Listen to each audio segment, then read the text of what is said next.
قال النبی صلی اللہ علیہ وسلم علیکم بالصدق فإن الصدق يهدي إلى البر وإن البر يهدي إلى الجنة او كما قال رسول اللہ صلی اللہ علیہ وسلم۔ احباب کرام، بعض نیکیاں ایسی ہیں کہ ایک نیکی اگر آدمی اختیار کر لیتا ہے، تہیہ کر لیتا ہے، طے کر لیتا ہے کہ میں نے یہ نیکی نہیں چھوڑنی، تو اس کی برکات اتنی ہوتی ہیں کہ اور سینکڑوں نیکیاں اس کے ساتھ جڑی ہوتی ہیں، اور آپ یوں کہیں کہ اس ایک نیکی کی برکت سے اور سینکڑوں نیکیاں اللہ عطا فرما دیتے ہیں، اور سینکڑوں عملوں کا اللہ موقع نصیب فرما دیتے ہیں۔ اس ایک نیکی کی قبولیت اتنی ہوتی ہے کہ اور کئی نیکیوں کے اللہ موقع نصیب فرماتے ہیں۔ آپ یوں سمجھیں کہ ایک نیکی، ایک عمل اس نے زندہ کیا ہے اور کتنے عمل زندہ ہو جاتے ہیں۔ لیکن ایک آدمی ایک نماز کی پابندی ذہن میں بٹھا لے کہ میں نے نماز نہیں چھوڑنی، اور کتنے کام کرے گا، وہ جسم بھی صاف رکھے گا، کپڑے بھی صاف رکھے گا، نماز کے وقت کا بھی دھیان رکھے گا، پھر اللہ کے گھر میں اس کا آنا جانا، اس کی کتنی زندگی صاف ستھری ہو جاتی ہے ایک نماز کے قیام سے۔ کتنی نیکیوں کا اسے موقع ملتا ہے، وہ جماعت سے نماز پڑھتا ہے، دوسروں کی نماز کے ساتھ اس کی نماز قبول ہو جاتی ہے، دوسروں کی وہ دعا میں شامل ہو جاتا ہے، پھر ملنا گلنا علیگ سلیگ کتنا ثواب ملتا ہے، اللہ کے گھر میں آنا جانا اس پہ ثواب ملتا ہے۔ اور بعض گناہ ایسے ہیں کہ ایک گناہ آدمی اختیار کرتا ہے تو کئی گناہ ساتھ چمٹے ہوئے ہوتے ہیں۔ ایک نافرمانی کرتا ہے، اس کی نحوست اتنی ہوتی ہے کہ اور کئی گناہ بھی چمٹ جاتے ہیں۔ ایک جرم کرتا ہے اور اپنے آپ کو پھنسا لیتا ہے اور اسے چھوڑنے کے لیے تیاری نہیں کرتا، نتیجہ یہ نکلتا ہے کہ اور بھی دین کا کتنا حصہ اس سے چھوٹ جاتا ہے۔ ایسے جرائم میں ایک جرم ہے جو معاشرے میں پل پوس رہا ہے، بلکہ جوان ہو چکا ہے، بلکہ وہ لوگوں کا زندگی کا فیشن بن چکا ہے۔ گھریلو زندگی ہو، بازار کی زندگی ہو، آپ اکثر جگہوں پر یہ جرثومہ، یہ بیماری، یہ قباحت دیکھیں گے، اور وہ کیا ہے؟ وہ ہے جھوٹ۔ ہر خاص و عام اس کی پرواہ کرنا لوگوں نے چھوڑ دی ہے۔ گھروں میں نچاکیوں اور ناراضگیوں کا ایک سبب یہ بھی ہے کہ میاں بیوی سے سچ نہیں بولتا اور بیوی میاں سے سچ نہیں بولتی۔ کب تک زندگی اس طرح گزاریں گے؟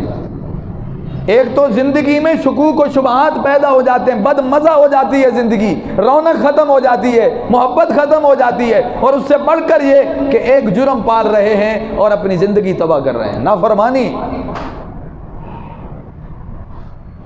نبی کریم صلی اللہ علیہ وسلم کے بعد ایک صحابی ہے، اس نے کہا اللہ کے نبی نصیحت فرما دیں، تو آپ نے اسے کیا فرمایا تھا؟ جھوٹ نہ بولنا، صرف ایک بات فرمائی۔ اب آپ کہیں کہ صرف جھوٹ نہیں بولے گا تو اب وہ جنتی ہو جائے گا، اس کے لیے باقی دین نہیں ہے۔ میرے بھائی یہ کام ہی ایسا ہے کہ وہ صرف جھوٹ بولنا چھوڑ دے تو سارا دین زندہ ہو جاتا ہے۔ کتابوں میں آتا ہے کہ وہ جب بھی کوئی غلطی کرنے لگتا تو ذہن میں یہی آتا کہ اللہ کے نبی کو کیا جواب دوں گا، آپ نے پوچھا تو پھر جھوٹ بولوں گا، نماز نہ پڑھی تو کیا جواب دوں گا، فلاں کام نہ کیا تو کیا جواب دوں گا، فلاں ذمہ داری ادا نہ کی تو کیا جواب دوں گا۔ ایک جھوٹ چھوڑنے پر پورا دین کیا ہو گیا؟ زندہ ہو گیا۔ ایک بیماری نکلی بیچ میں، ایک جرثومہ نکلا بیچ میں سے، یہ زہر نکلا، یہ کینسر نکلا، سارا جسم صحت مند ہو گیا، سارا دین زندہ ہو گیا۔ بعض نیکیاں ایسی کہ ان کے ساتھ بہت ساری نیکیاں جڑی ہوتی ہیں، اور بعض جرم ایسے ہوتے ہیں کہ ان کے ساتھ اور کئی جرم جڑے ہوئے ہوتے ہیں۔ اس لیے رسول اللہ صلی اللہ علیہ وسلم کی حدیث مبارکہ ہے، آپ صلی اللہ علیہ وسلم نے فرمایا من لم یدع قول الزور والعمل به فلیس للہ حاجہ فی ان یدع طعامہ وشرابہ۔ ہم سمجھتے ہیں جھوٹ میرا اپنا معاملہ، میں نے بولا تو اس میں کیا ہے؟ یہ حدیث سنیے، نبی علیہ السلام فرما رہے ہیں جھوٹ بولنے سے عمل ضائع ہوتے ہیں۔ ہم تو یہ سمجھتے ہیں صرف حسد کرنے سے عمل ضائع ہوتے ہیں، اور میرے بھائی جھوٹ بولنے سے بھی نیکیاں کیا ہوتی ہیں؟ ضائع ہوتی ہیں۔ بد اعتمادہ الگ، اندر سے محبت ختم، روحانیت ختم، پھر کئی جرموں کا دروازہ بھی کھلا، اور اس سے بڑھ کر یہ کہ نیکیاں بھی کیا ہو رہی ہیں؟ ضائع ہو رہی ہیں۔ میں نے جو حدیث پڑھی اس میں نبی کریم صلی اللہ علیہ وسلم نے فرمایا ملم یدا قول الزور والعمل بھی، جو آدمی جھوٹ نہیں چھوڑتا اور جھوٹ پر عمل کرنا نہیں چھوڑتا، فلیس للہ حاجہ فی ان یدع طعامہ وشرابہ، اللہ کو اس کی کوئی حاجت نہیں، اللہ کو اس کے کھانا پینا چھوڑنے کی کوئی ضرورت نہیں۔ یعنی اگر روزہ رکھنے والا بھی ہے،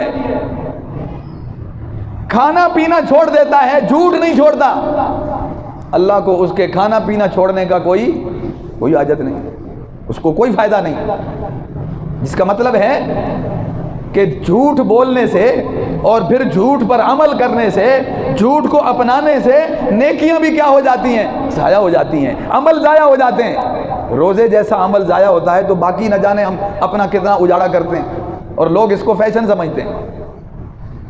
دلیل پتہ کیا دی جاتی ہے؟ مرتے کیا نہ کرتے، اس جھوٹ کے بغیر کاروبار نہیں ہو سکتا، جھوٹ کے بغیر جیا نہیں جا سکتا، جھوٹ کے بغیر گزارا نہیں ہو سکتا، جی پھر کیا کریں؟ اللہ نے تو ہمارے ذمہ ایسا کوئی کام نہیں لگایا جو کر نہ سکتے ہو، جو ممکن نہ ہو، جس کی جگہ نہ ہو۔ اللہ نے دین کا کوئی حکم ایسا نہیں دیا کہ جس کا دور ختم ہو گیا ہو اور اس کے لیے معاشرے میں جگہ نہ ہو، سوسائٹی میں گنجائش نہ ہو۔ یہ تو ہو سکتا ہے جھوٹ والے زیادہ ہوں، سچ والے تعداد تھوڑی ہو، لیکن یہ تو نہیں ہے کہ مجبوری اتنی کہ جناب نہ کاروبار سچ پہ ہو سکتا ہے، نہ گھریلو زندگی سچ پہ گزاری جا سکتی ہے۔ یہ غلط مفروضہ، غلط بات ہے۔ دیکھیں بخاری شریف میں روایت آتی ہے، ابو بکر صدیق رضی اللہ تعالیٰ عنہ، دیکھیں صدیق کہلاتے ہیں، کبھی جھوٹ نہیں بولا، سچائی سچائی ہے، صداقت ہی صداقت ہے۔ حضور علیہ السلام کے ساتھ وہ ہجرت کر رہے ہیں تو رسالت مآب صلی اللہ علیہ وسلم کی تلاش پر انعام لگا ہوا ہے، کئی لالچی پھر رہے تھے، جیسے آج کے معاشرے میں مسلمان کو پکڑ کے امریکہ کے حوالے کر دیتے ہیں، پیسے مل جائیں کوئی پرواہ نہیں کہ وہ بیچارہ مسلمان ہے، مظلوم ہے، وہ صحیح ہے، حق پر ہے، دیندار ہے، پرواہ نہیں، پیسہ انعام لگا ہوا ہے، لوگ تلاش میں ہیں، سراقہ بھی تلاش میں ہے۔ جب اس کا سامنا ہوتا ہے تو وہ نبی علیہ السلام کو نہیں پہچانتا۔ ابو بکر صدیق رضی اللہ تعالی عنہ سے وہ کہتا ہے کہ یہ کون ہے؟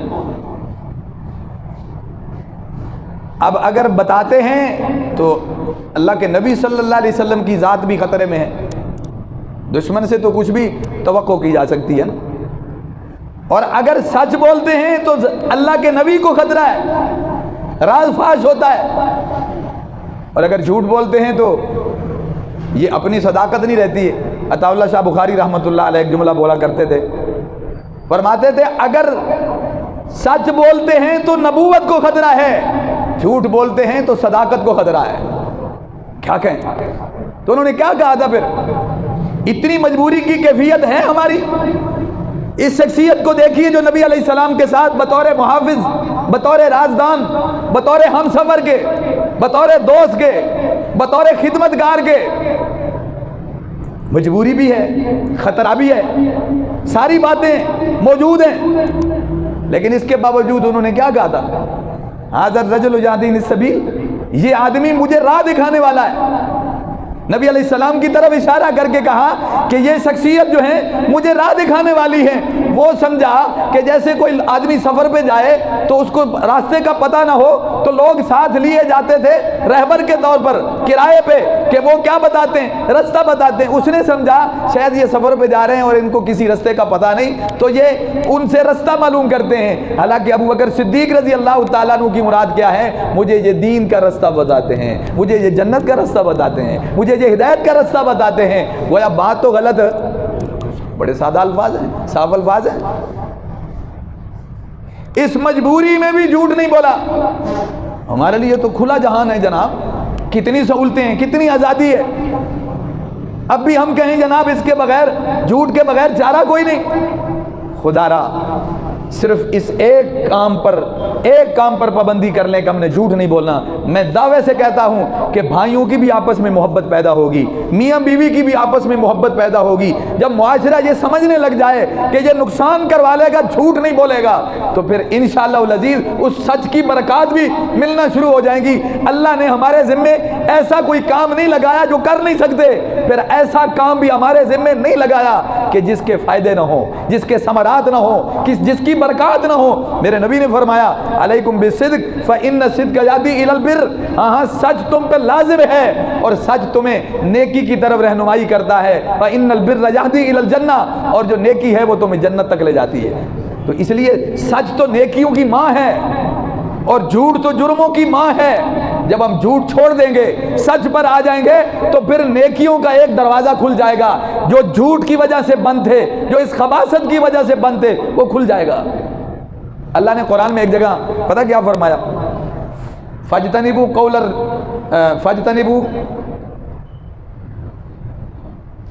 الرِّجْسَ مِنَ الْأَوْثَانِ وَاجْتَنِبُوا قَوْلَ الزُّورِ فَاجْتَنِبُوا الرِّجْسَ مِنَ الْأَوْثَانِ۔ اللہ نے بتوں کی نحوست کا اور جھوٹ کا اکٹھا تذکرہ کیا ہے۔ بھائی بتوں کی ناپاکی چھوڑ دو اور جھوٹ بھی چھوڑ دو، جھوٹ کہنا چھوڑ دو اور بتوں کی نجاست سے بچو۔ علماء نے لکھا ہے کہ یہ فَاجْتَنِبُوا الرِّجْسَ مِنَ الْأَوْثَانِ وَاجْتَنِبُوا قَوْلَ الزُّورِ، ان دونوں کو اکٹھا بیان کرنے میں کیا حکمت ہے؟ کہاں بتوں کی پوجا اور کہاں جھوٹ، دونوں کو اکٹھا بیان کیا۔ اس کی ایک حکمت علماء مفسرین نے یہ لکھی ہے کہ اللہ یہ بتانا چاہتے ہیں کہ جیسے بتوں میں گندگی اور نجاست ہے، اس گندگی سے بچنے کی ضرورت ہے۔ جھوٹ کی بھی نحوست اور گندگی ہے، اس سے بھی بچنے کی ضرورت ہے۔ وہ بھی باطل ہے اور یہ بھی کیا ہے؟ باطل ہے۔ بعض دفعہ یہ جھوٹ، چھوٹے جھوٹ بولتے بولتے آدمی کفر تک چلا جاتا ہے۔ جیسے سچ بولنے والا سچوں میں لکھا جاتا ہے اور جھوٹ بولنے والا جھوٹوں میں لکھ دیا جاتا ہے۔ پھر اس کا کیا مطلب ہے؟ اس کے سامنے حق آئے گا تو وہ اس کو بھی کیا کر دے گا؟ جھٹلا دے گا، کیونکہ جھوٹ اب اس کی عادت بن گئی ہے۔ تو اس لیے بتوں کی نجاست اور گندگی کے ساتھ اس کا جھوٹ کا بیان یہ بتلاتا ہے کہ جیسے بتوں سے، ان کی نجاست سے بچنا، ان کی نحوست اور گندگی سے بچنا ضروری ہے، جھوٹی بات سے بچنا بھی کیا ہے؟ ضروری ہے۔ پھر اللہ نے ایک جگہ تو قرآن میں فرمایا فی قلوبہم مرض فزادہم اللہ مرضا ولہم عذاب علیم بما کانوا یکذبون۔ منافقوں کے بارے میں کہ ان کے دلوں میں بیماری ہے اور وہ بڑھتی رہتی ہے اور یہ عذاب ان کے لیے اس وجہ سے ہے، وہ جھوٹ بولتے ہیں۔ یار جھوٹ بولنا تو منافقوں کا کام تھا، مسلمان کا کام تو نہیں۔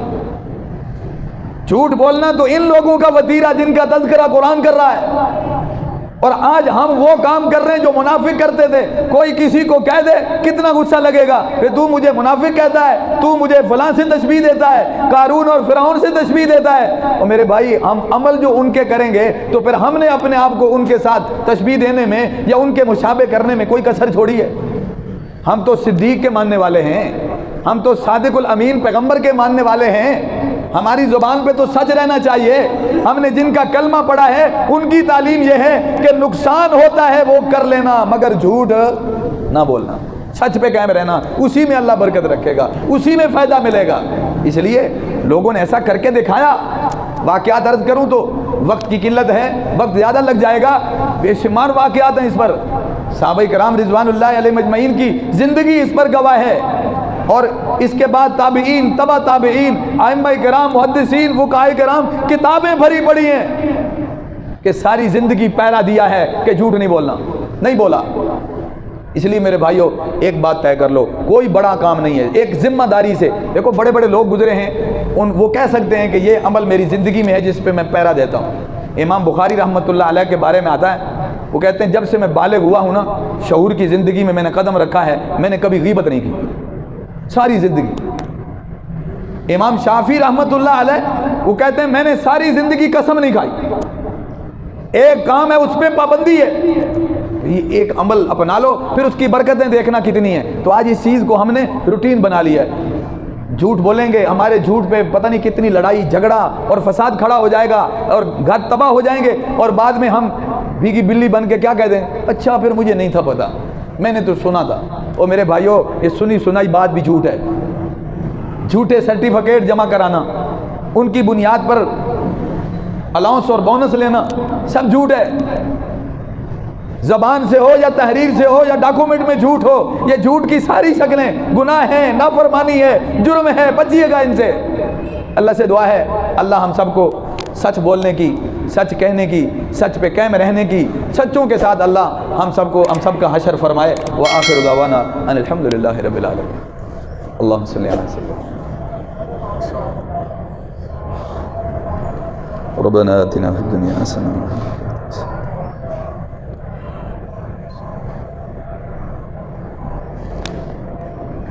اللهم إنا نسألك العفو والعافية اللهم إنك عفو كريم تحب العفو فاعف عنا